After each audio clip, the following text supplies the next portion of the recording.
I've always kind of manifested, but not, bigger things, just little things. I wanted this, I wanted that. Are you saying that when your desire and your expectation were close, it happened quickly? But when your desire and your expectation are further apart, then it doesn't happen as fast? Correct. Yeah, we thought that's what you were saying. Yes, exactly. Precisely. So all of a sudden, I feel like I have all these new desires that I'm very excited about, and I don't share them. We're going to interrupt you like this because it's fun. I like fun. Love fun. We know. We never give anyone something that they're not able to take. But when you said all of a sudden, that's such an interesting thing, because it took a while for you to get there, and your awareness seems sudden, but you've been a long time coming to it. And so when you say all of a sudden, another way of saying that might be, I'm coming into full awareness of. Yeah. And I know exactly what I want. Yeah. And I even put people in there too. Yeah. People that I know already, and maybe some people I don't know, and I have the whole plan. And I just want to know, am I crazy? Or? Well, pretty much. But this is what we want you to realize is happening, because sometimes it happens like that and sometimes not quite like that. When it happens like that, what's happening is just what we were talking about. You've calibrated yourself to this higher frequency, to the frequency of your inner being. And then you're now suddenly, even though you've been a while coming to it, now you're in a position where you can receive the clarity of your inner being. So it feels like it was sudden, but it wasn't sudden. And it is powerful, and you can tell that it's powerful. Feel it. Yes. So that's what's happening. Okay. So am I just right on the edge of it? All the time. Am I gonna, is it gonna, I'm not that I'm trying to force it to happen, because I stopped doing that. Well, we know you're not trying to force it to happen, but what you are doing, which you don't mean to do and you don't really want to do, is you're focused upon what hasn't quite happened yet. Anytime someone says, am I on the brink? What they mean is, when's this sucker coming in? Yeah. Right. But this is the thing that we want you to really take in, all of you. We want you to feel this. You are always eternally going to be on the brink of letting the next come in and the next come in. That's what turning thoughts to things, that's what it is. When you let that be okay, because that's the way it always is, then you take focusing upon the absence of it out of the equation. Can you feel how that is? When you understand that there's always going to be something more, it causes you to not focus on the absence of the thing that hasn't come yet. Satisfied with what is and eager for more is the perfect emotional state. Now, a lot of humans, they don't want to hear that because they're afraid, because they remember when they were with their mother. That if they acted satisfied, then no more good stuff came. Kind of like, you got all you need, stop it. And so people are sometimes afraid that if they say, I'm satisfied, then the universe will say, well, that one's satisfied. Who else is needy? But the universe doesn't operate that way. It's not like that. When you feel satisfaction, you are without resistance. And when you are without resistance, you're allowing what's in your vortex to be realized by you. It's already been revealed, but there's a difference between it being revealed and you realizing it. And the difference between it having been revealed and you realizing it is what state of vibration you are in any moment in time. So when you feel like you're on the brink of something, you're not in the state of totally receiving it. There's still some resistance in your vibration that isn't quite letting it in. So you want to just sort of talk that down a little bit by saying things like, things are always working out for me, and it's in a state of unfolding, and I like watching it unfold, and it's fun to watch it unfold, and I'm not ever going to get it done, and in fact I don't ever want to get it done. I like life constantly queuing up new desires for me, and me finding more ways to identify the vibration of my desire and isolating myself to and calibrating myself to it. That's what makes it delicious.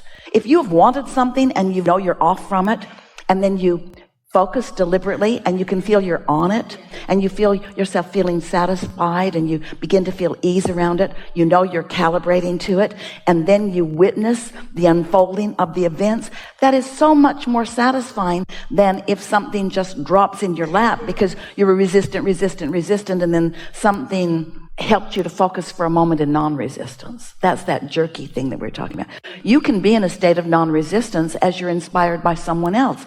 Could happen in this room. You could be at a concert. You could be with a friend who is very clear and focused. In other words, you find yourself by default being in a state of allowing quite often. But unless you're doing it deliberately and on purpose, it will never really be satisfying to you. But when you know what the steps are and you know how it feels to be in a state of resistance and how it feels to be in a state of less resistance and how it feels to really tune yourself to a state of well-being, then Esther's been calibrating herself deliberately in this way. Some years ago, one of the first questions Jerry asked of us was, are there laws? Are there any things that we can just know that always are?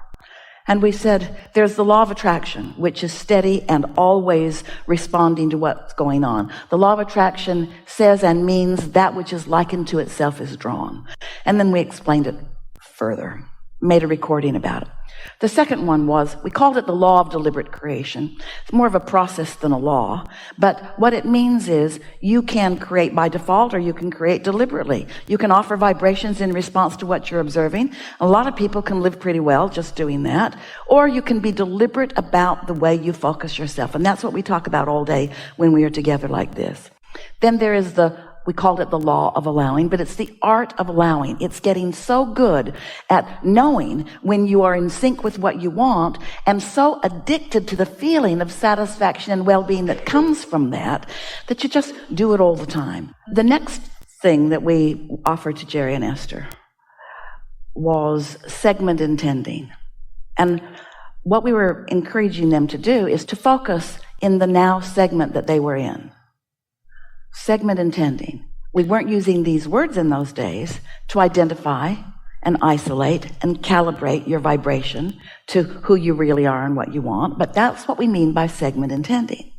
So when Esther sits to identify a segment, her desire is to, through what she's writing on her page, generate within herself a feeling that indicates a point of attraction that will be pleasing when it comes. It's like in this segment, identifying emotional states of being and focusing on them until she can feel them moving in her, because she understands that if she will do that in this segment, that as she moves forward into what comes next will behave in the way that she has calibrated. Does that make sense to you? Yes. Esther thought that segment intending meant I'm going to get in my car and I'm going to go over there. And so, universe, get them all lined up so that when I get there, they're behaving the way they need to when I get there. Segment intending. Now she understands that what segment intending is accomplishing her own point of attraction so that when she takes herself and her own point of attraction into the next segment, whether it's a room full of people or a highway full of automobiles or an airport full of fellow travelers, that what she will experience will be a vibrational match to what she's already calibrated to. Does that make sense? So you're not controlling the behavior of others. You're just identifying your own point of attraction, and the law of attraction will only bring you cooperative components. Most people are a mixed bag as you're walking through the airport. And so you get some of everything. You're a mixed bag when you're in traffic. You like your car and you hate the traffic. And so you get some of everything that you're calibrated to. That's what we call creation by default or sloppy thinking. Mm-hmm. And so. Okay. I get it, but do you see it happening? I get the steps, I get the process. I am a little hard-headed, but do you see it? The reason that we are inclined to stubbornly deny your request is because it's as if you haven't heard anything that we've said the entire day that we've been here together. I did. What you're asking here, we'll answer your question, but we're going to torture you first. Torture me. I know you are. What we're wanting you to get from this conversation that we've had is that you create your own reality, and that how you feel is your indicator of how you're doing. And we've said several times today that the thing that keeps most people from getting more of what they want is their attention to what is. And then we said something so important, and this is the part we think you missed. And that is that most people offer their vibration in response to what they're already seeing. And they're not willing to find the vibrational essence of something and feel satisfied until they see it. And so you were playing that same game with us. Abraham, I can't see it, but if you can see it, I will feel better. If you can see it, then I will use what you see as my reason to feel better. And we say, then you've missed the point. I gotcha. Because now you're doing the same thing the same thing that I was just doing before. So don't do that. Don't do that.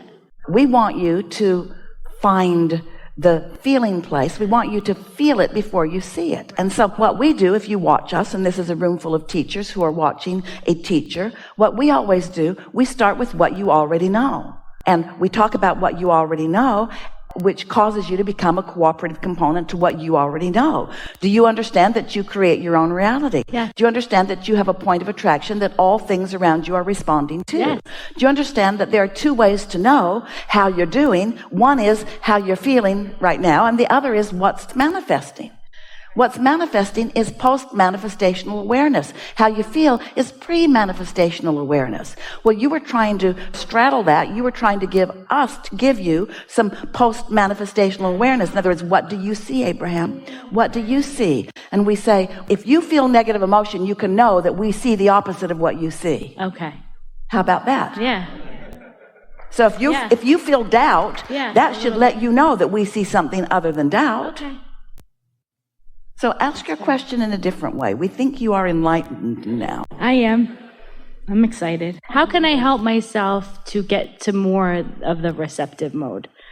Even though I think it, I know it, I feel it. Isn't the first thing knowing whether you're there or not? Yeah. We talked about this already too, but we really want to amplify it here. It's a wonderful, wonderful question. How can I more deliberately and effectively get into the receptive mode? Here's a very powerful answer.